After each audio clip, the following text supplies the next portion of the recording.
আজকে দুপুরের মেনুতে দেখছো আমার শাশুড়ি বা মানে মাম কি রান্না করছে। তোমাদের খালি এই রান্নাটাই আমি একটু শেয়ার করলাম তোমাদের সাথে।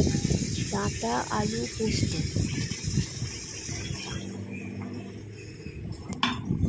একদিকে ভাত বসছে, একদিকে ডাঁটা আলু পোস্ত। তো তোমরা কমেন্টে জানাও, তোমরা ডাঁটা আলু পোস্ত কি তোমরা তোমাদের বাড়িতে রান্না করো? আমরা তো ডাঁটা আলু পোস্ত খুব খাই।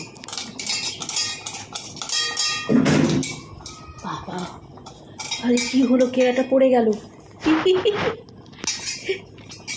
তোমরা যদি ডাঁটা আলু পোস্ত তোমাদের বাড়িতে করে থাকো তাহলে আমাকে একটু কমেন্টে জানিও।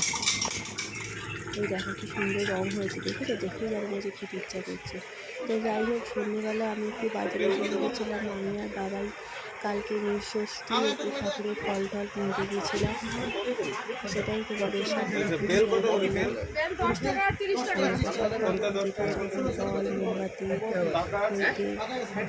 শাশুড়ি মা কালকে